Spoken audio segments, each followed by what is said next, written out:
eyes of the children are upon us. The ears of the world have turned our way, looking and listening for evidence, examining the fabric of our faith. Do they see us holding firm in our convictions? Do they see us moving forward in the cause? Do they see us in one mind and one spirit, joined and united in one God? Let us answer the call, walking worthy of all the Father wants us to do. Let us rise up and build according to His will for us. Let us love one another, every sister, every brother, and together reach those beyond our walls. When we hear His voice, let us rise and answer the call.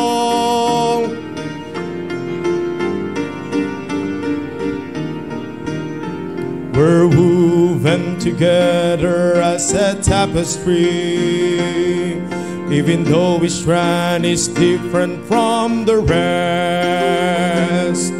We become a thing of beauty and of strength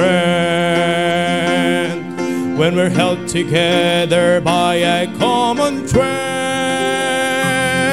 So let us put aside those things that would divide us.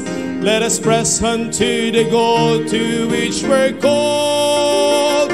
The greatest work is done when we're united, and we're giving all the glory to our God.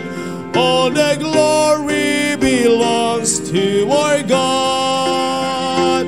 Let us answer the call, walking worthy of all the Father wants us to do. Let us rise up and build according to His will for us. We must love one another, every sister, every brother, and together reach those beyond our walls. When we hear His voice, let us rise and answer the call. We must love one another, every sister, every brother, and together reach those beyond our walls. When we hear His voice, let us rise and answer the call. Answer the call.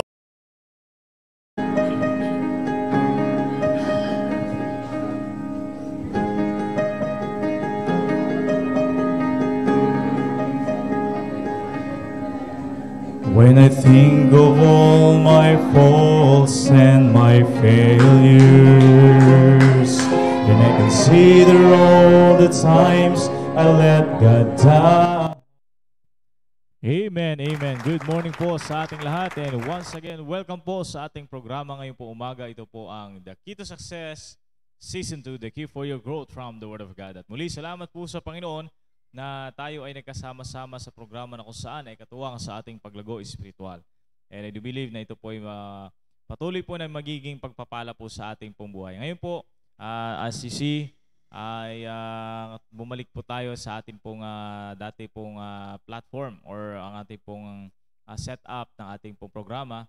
And salamat sa Panginoon na biniyayaan tayo ng pagkakataon na muli pong maibalik sa atin yung ating pong ginagamit na pang program po natin, kaya tuloy-tuloy po natin isama yan sa panalangin na ito po ay magpatuloy upang maging maganda po yung ating pong program every morning. So I hope na kayo po ay nakapakinig kanina sa Family Time with God. Maganda po yung tinapik po ni Sir Alfonso Vera, ganun din po ganun ni Sir Conrad. Salamat sa Panginoon sa salita ng Diyos. No? Tuloy-tuloy po yung salita ng Diyos na patuloy po sa ating umaabot sa ating pangangailangan spiritual. Kahapon, busog na busog po tayo sa salita ng Diyos sa ating pong pananambahan.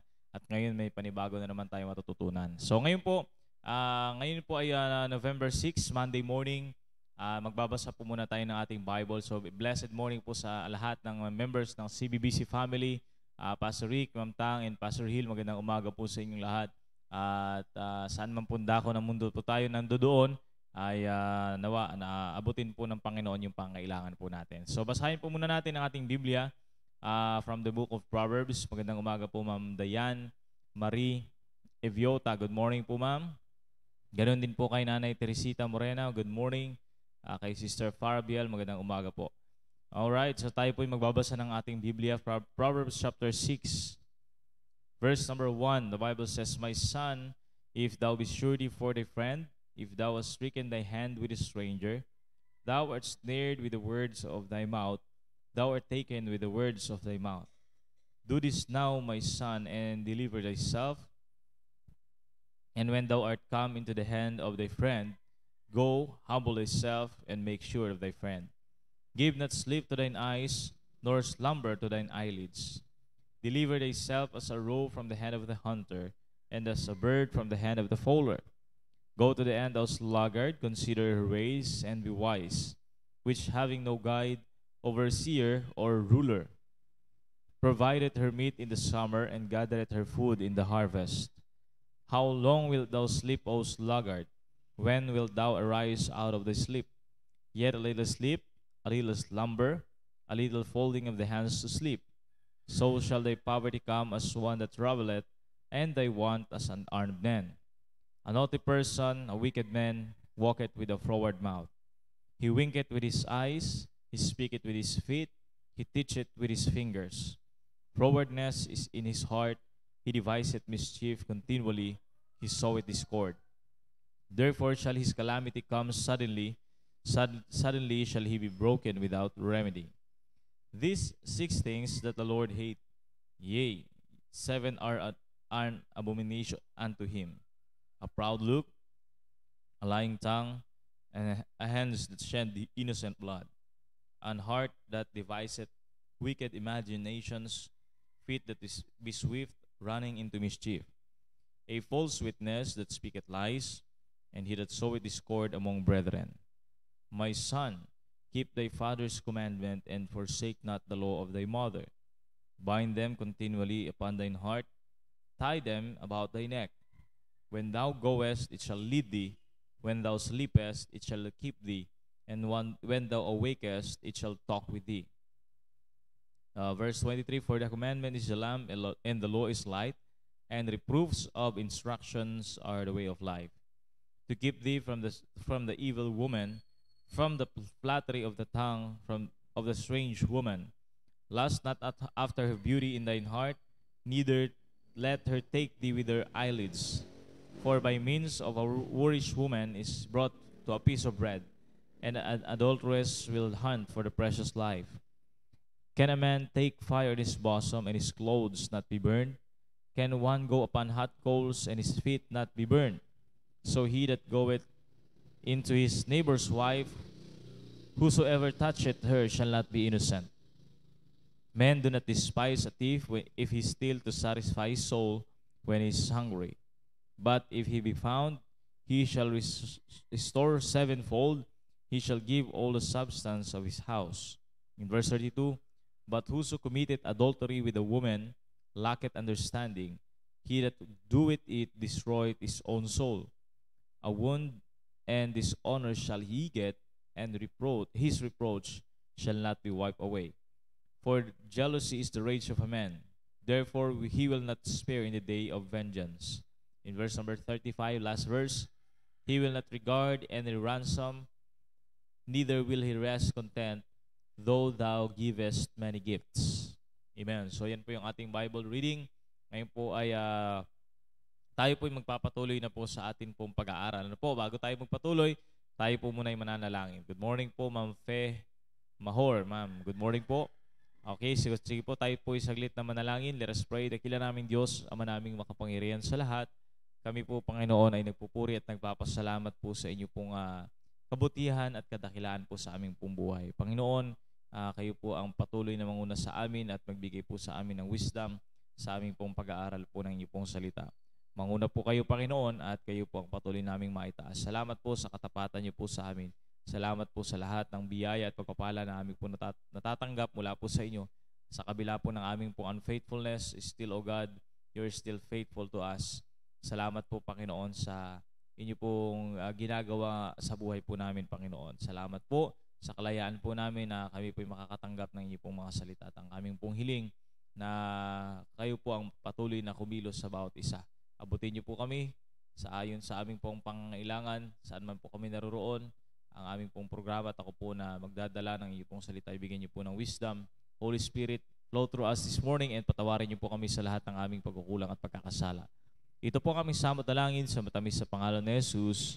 Amen. Amen. Good morning po, CBBC family. So tuloy-tuloy na po tayo. Dito po sa binasa po natin from the book of Proverbs chapter number 6. In verse number 23, makikita po natin dito na yung binabanggit po ni Solomon patungkol po sa salita po ng Diyos. Ang sabi po ng Bible, for the commandment is a lamp, and the law is light, and reproofs of instruction are the way of life.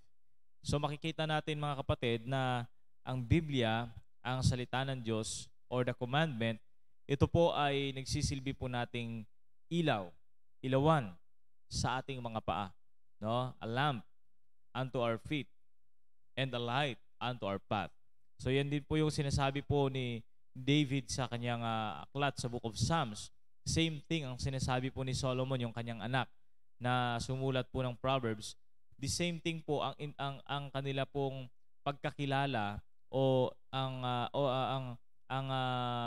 pagkaunawa kung ano po ang function ng salita ng Diyos sa kanilang pong buhay. Na sinasabi po ni David, the word of God, the commandment is a lamp, and the law is light. Same thing ang naipasa po ni King David kay King Solomon na kanyang anak.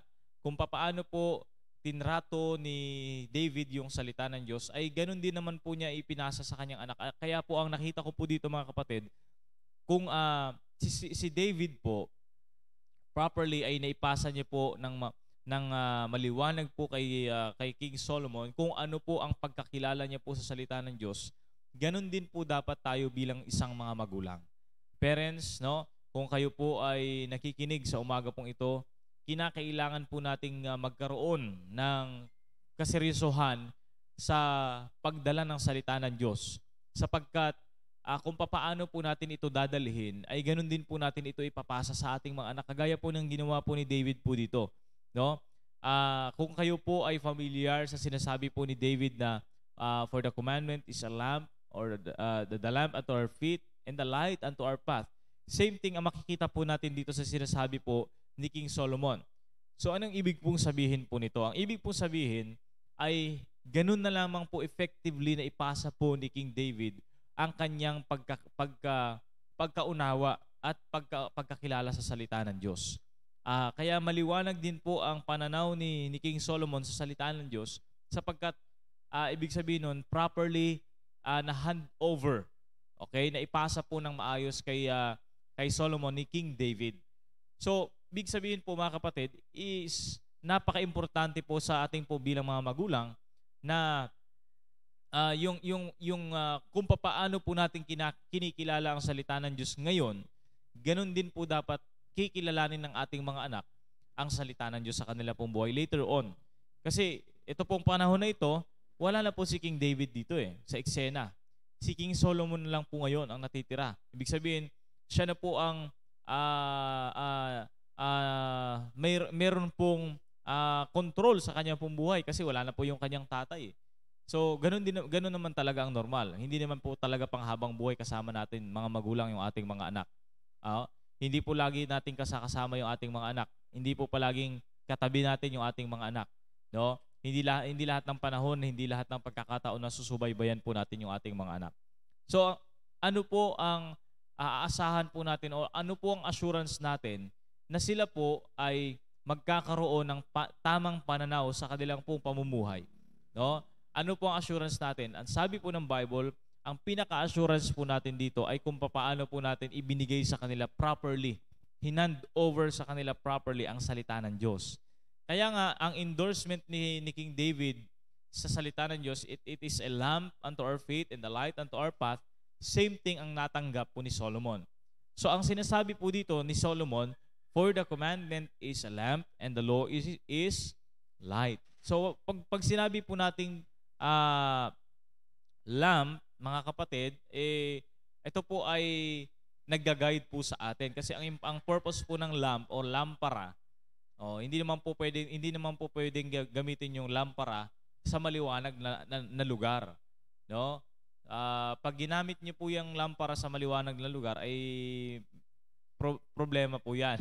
Kasi walang kwenta yung lampara sa liwanag. So saan po 'yang ginagamit? Sa madilim na lugar or sa kwarto na madilim, di ba? Or kaya sa gabi. So mga kapatid, ang lamp ay ginagamit para magkaroon tayo ng vision sa kung ano ang kung saan tayo tutungo. Kaya nga sabi ni David ay for the commandment is a lamp unto my feet. So ang lamp po, ang naabot lang po niya na liwanag ay kung saan lang po natin itututok, no? Ginagamit po talaga yung lampara nung araw pa man. Para po yan sa paglalakbay sa gabi. No, halimbawa pupunta ka sa kwarto kasi hindi naman uso dati yung electricity, hindi naman dati uso yung kuryente. No, ang nagbibigay lang talaga nung araw ng liwanag ay yung walang iba kundi yung gaser or yung lampara. Siguro naman na familiar tayo sa lampara, ano po. So ginagamit po nila yan lalo na po sa mga Israelites ayon sa kanilang custom and tradition, 'di ba? Ginagamit po nila yung lampara para pang-ilaw sa loob ng tahanan. Okay? O kaya yung maglalakbay ka sa gabi, kailangan mo ng liwanag, meron kang lampara. No, para mag-guide ka kung saan ka tutungo, hindi ka matutumba, hindi ka madadapa. Okay? So a lamp is a small object na ginagamit para sa liwanag, no? Para makapagbigay ng liwanag. Ang purpose po niyang liwanag na yan ay para mag-guide po yung isang tao sa kanyang pupuntahan. Okay? Ganun po ang illustration po ng ni King Solomon and ni King David sa salita ng Diyos na ang commandments, ang salita ng Diyos, ito yung guide natin kung saan tayo pupunta. Tandaan po natin sa sanlibutan po na ito, sa mundo po ngayon na kinabibilangan po natin, ang dyablo po ay pilit pong pinapadilim ang ating pong vision. Pinapadilim yung ating pananaw. Kaya nga kahit mga Kristiyano na, kahit mananampalataya na, ay nabubulagan yung kanilang vision. Kasi ang dyablo, hindi po yan papayag na clear yung vision natin patungkol sa kalooban ng Panginoon sa buhay natin. Kaya anong gagawin? Bubulagin tayo ng dyablo, di ba? Lalagyan ng dyablo yung ating puso't isipan ng kadiliman.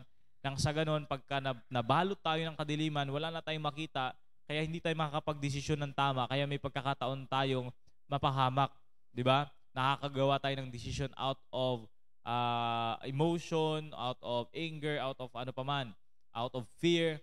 So ang tendency po niyan kapag gagawa tayo ng decision na blurred yung ating pananaw dahilan sa binulog tayo ng dyablo, hindi tayo makakapag-desisyon ng maayos.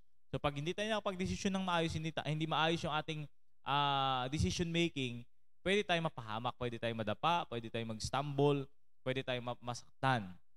Di ba? Kaya nga importante po yung salita ng Diyos sa ating pong pamumuhay kasi ito yung magbibigay po sa atin ng kaliwanagan. Ito yung mag-guide sa atin. Okay? Now, hindi lamang po yung commandments ay lamp sa ating buhay, but it is also the law.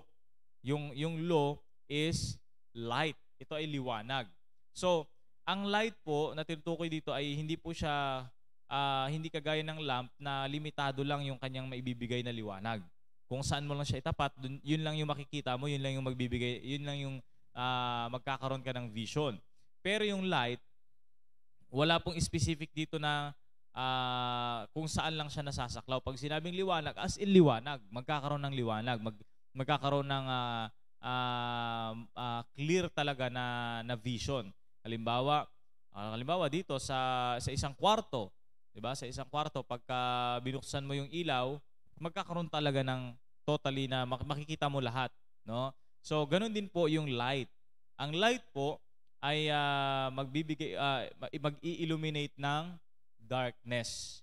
Yan yung purpose ng light. Ano po ang purpose ng lamp para makapagbigay ng short vision doon sa mga pang-araw-araw na yung short vision, yung lamp, magbibigay siya ng liwanag ay doon sa maiksi lamang na vision. Pero yung light, mga kapatid, i-illuminate niya talaga yung darkness. No? Illuminate niya, ibig sabihin ay i-overpower niya yung kadiliman. Okay? So, alam niyo po, ito po ang kagandahan nito. Ang implication po nito ng lamp at saka ng light, mga kapatid. So, the Word of God is a lamp. Ang salita ng Diyos ay lampara para ano po, mag-guide sa atin. Anumang desisyon natin araw-araw, ito po ay nakabase dapat sa salita ng Diyos. And also, hindi lamang po yung pang-araw-araw natin na desisyon, kundi yung pangkalahatan. Yung long-term decision natin. Dapat nakabase po yan sa salita ng Diyos. Kung papaano po tayo ngayon mag-isip or magplano, ay yan po ay sa kadahilanan kung papaano po yung orientation natin sa salita ng Diyos. For example, halimbawa ako po ay nagtatrabaho sa ngayon. Kung ako po ay nagtatrabaho ngayon at ang aking pong decision making sa pang-araw-araw ay hindi ko po ini-include ang Diyos, ibig sabihin, malabo yung orientation sa akin ng salita ng Diyos. Naunawaan niyo po?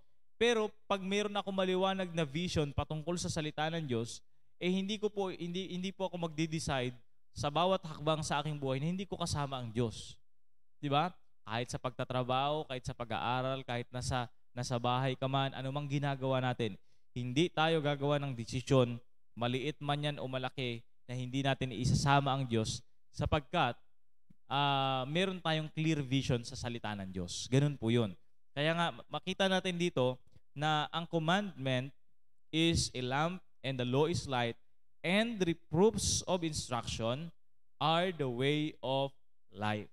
Ito na po talaga yung buhay po natin. May mga nagsasabi na, ay, alam nyo, huwag tayo masyadong mag-ano sa salita ng Diyos kasi hindi naman talaga yan hindi naman applicable sa lahat. Hindi naman applicable. Depende yan. So may mga taong nagsasabing depende sa sitwasyon. Alam niyo po ba ang salita ng Diyos is applicable sa lahat? Kasi sabi ng Bible, it is our way of life. Ito na yung buhay natin. So walang parte ang salita ng Diyos na hindi applicable sa buhay po natin. No? It is very applicable. Anumang aspeto ng pamumuhay po tayo meron. No? Anumang klaseng buhay meron tayo ngayon, mga kapatid. Hindi po pwedeng sabihin natin na hindi applicable ang salita ng Diyos. Hindi natin pwedeng sabihin na depende. Ito po ay way of life. Because it is the reproofs of instruction. Ang Panginoon ay nagbibigay siya ng instruction sa atin kagaya ngayong araw, meron tayong instruction galing sa Panginoon. Ito na po yung pang-araw-araw na pamumuhay po natin. Ito yung pattern natin ng ating pong decision making. Merong short-term decision and merong long-term decision. So may decision tayong ginagawa na pang ngayon lang, meron namang tayong decision na pang matagalan. Long-term, kumbaga. Okay? So ibig sabihin po, mga kapatid, it is very applicable. The Word of God is very applicable. Kasi ito po talaga yung mag-guide sa atin at mag-i-illuminate ng darkness sa atin. Ngayon, minsan sasabihin natin, alam mo, gusto ko naman talagang maglingkod sa Panginoon. Gusto ko namang sumunod sa Panginoon. Kaso, hindi ko alam kung will ba talaga to ni Lord. Diba? May mga naririnig tayong ganyan. Hindi ko alam kung ito ba talaga ay will ni Lord na maglingkod ako sa Kanya. No? So, bakit po nagiging malabo yung vision ng tao patungkol sa ministry, patungkol sa gawain ng Panginoon? Sapagkat kulang po tayo sa pagkaalam sa salita ng Diyos. Kaya nga sabi ko nga po sa inyo, the commandment is a lamp and the law is light. Ito po talaga mag-guide sa atin araw-araw and then hanggang sa future po natin, ito yung mag-guide sa atin. Tandaan po natin, wala pa pong sumunod sa salita ng Diyos na napahamak. Pero napakarami na po ako nakita, hindi lamang po sa Biblia, kahit sa aking sarili, sa mga kasamahan ko sa church, no? Sa mga datihan kong kasamaan sa gawain, napakarami po ako nakita na hindi sumunod sa salita ng Diyos at napahamak ang kanilang buhay. No, hindi po yan na panghuhusga o pagkukundina, kundi yan po talaga ay facts po yan, no? Hindi po talaga sasala ang salita ng Diyos. Naririnig po natin yan sa ating mahal na pastor. Hindi po sasala ang salita ng Diyos. Ngayon, kung ang salita ng Diyos ang mag-i-illuminate ng kadiliman sa buhay natin, magki-clear ng mga vision natin para tulungan tayong gumawa ng mga maiiksing desisyon sa pang-araw-araw na desisyon at desisyon natin pangmatagalan, no? Ano po ang kinakailangan nating gagawin, no?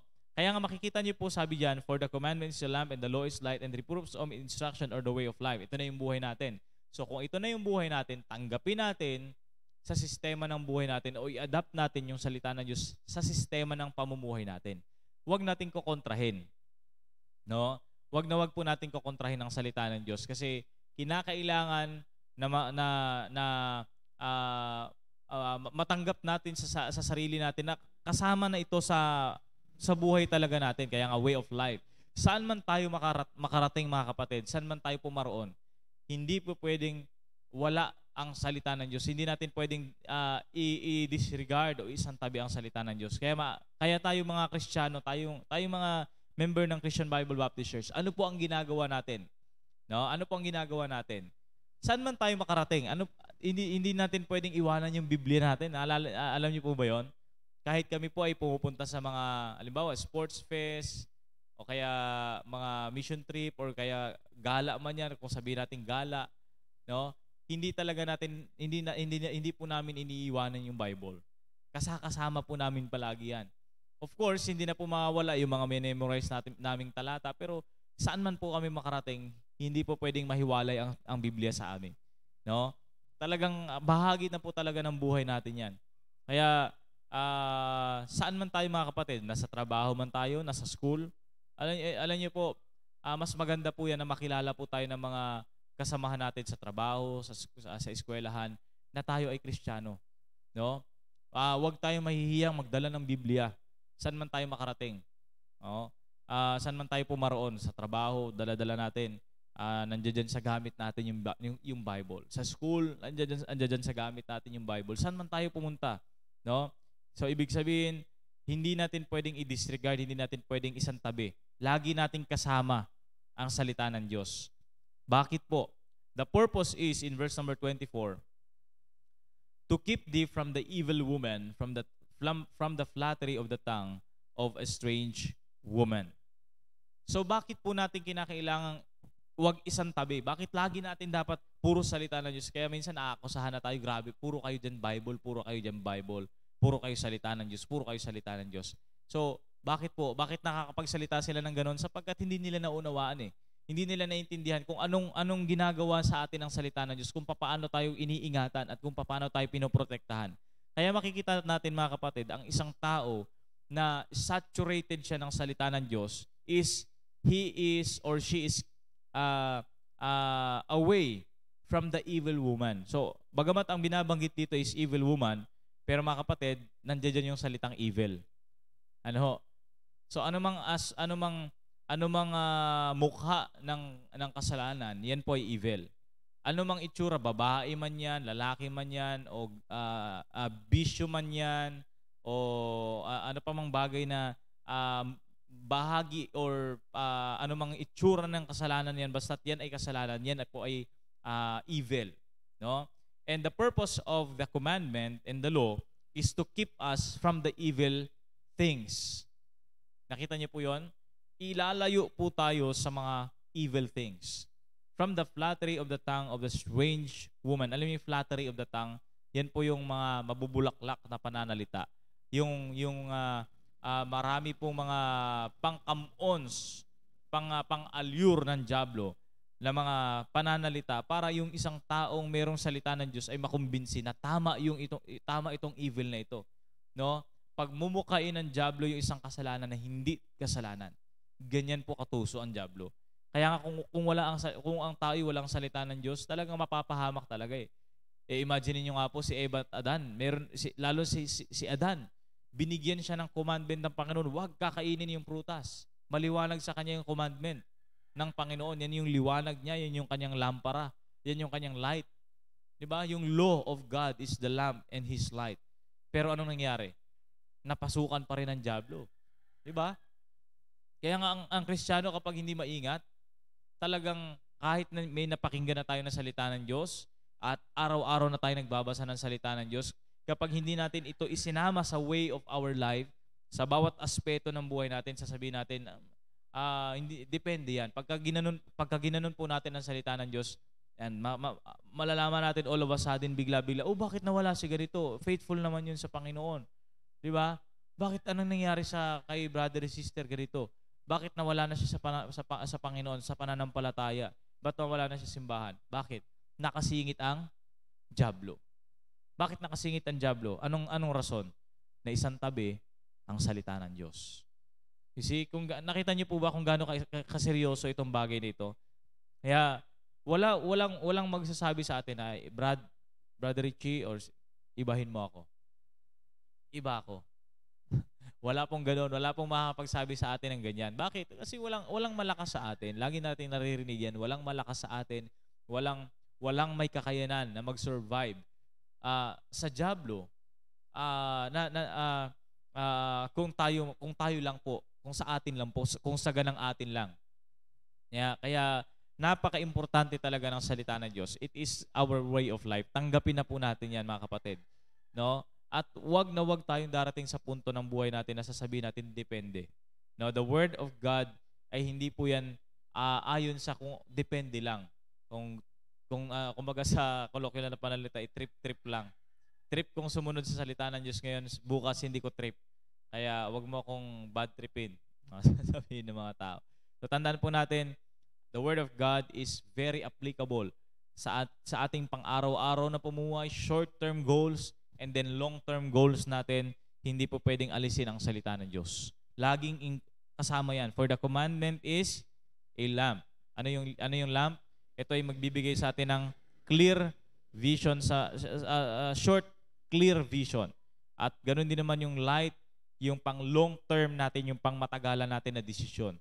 Yan po yung mag-guide sa atin.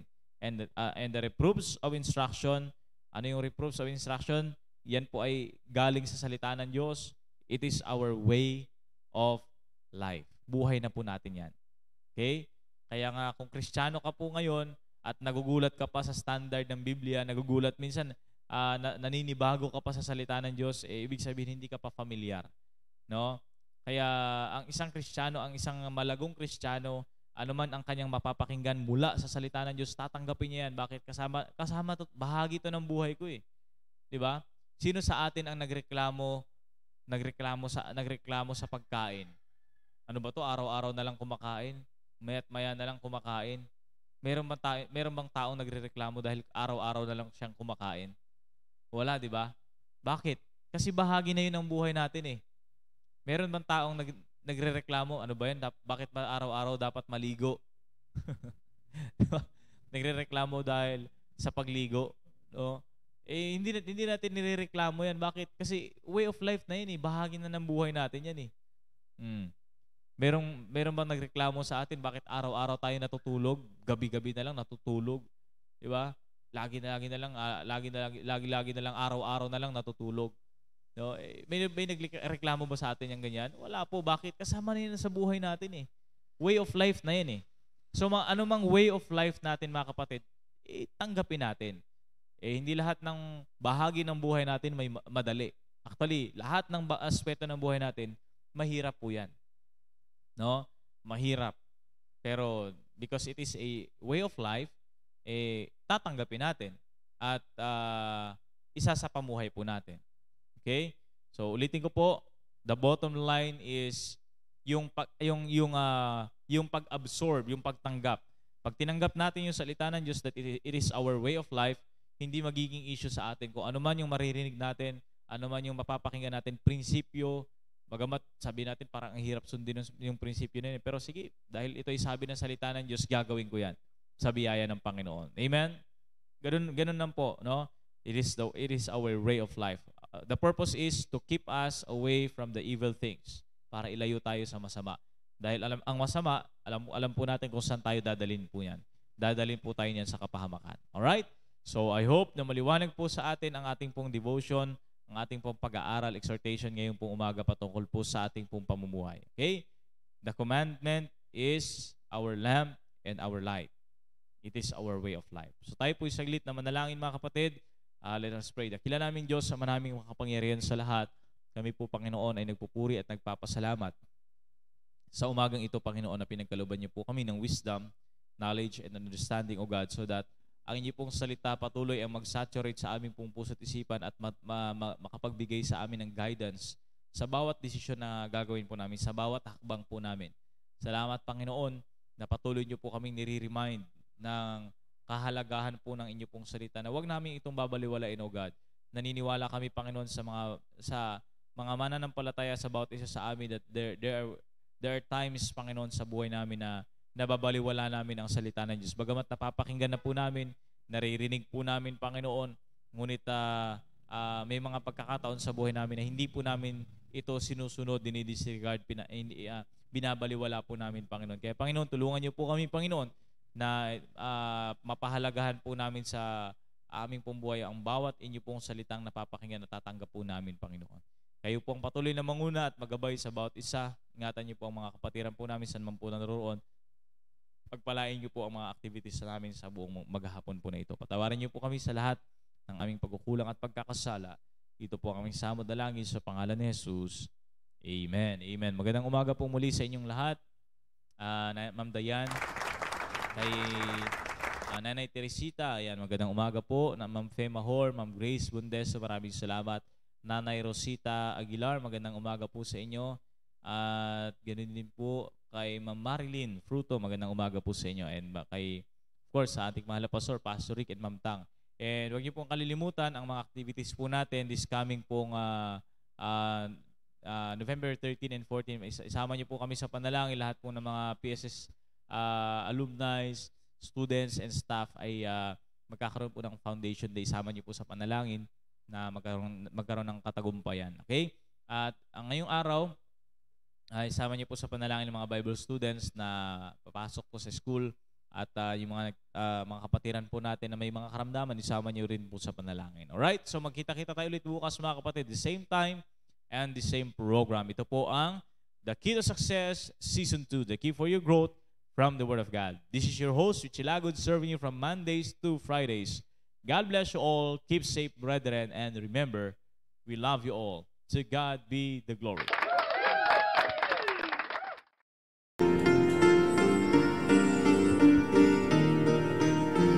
The eyes of the children are upon us. The ears of the world have turned our way, looking and listening for evidence, examining the fabric of our faith. Do they see us holding firm in our convictions? Do they see us moving forward in the cause? Do they see us in one mind and one spirit, joined and united in one God? Let us answer the call, walking worthy of all the Father wants us to do. Let us rise up and build according to His will for us. Let us love one another, every sister, every brother, and together reach those beyond our walls.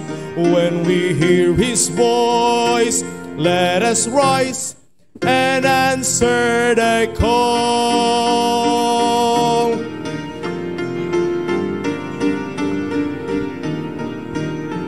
We're woven woven together as a tapestry.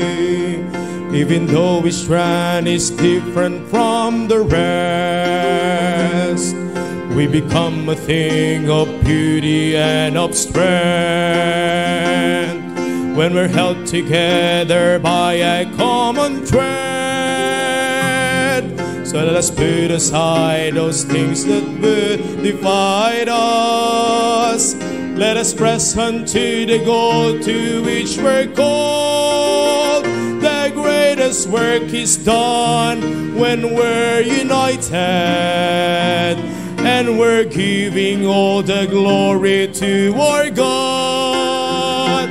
All the glory belongs to our God. Let us answer the call, walking worthy of all the Father wants us to do. Let us rise up and build according to His will for us.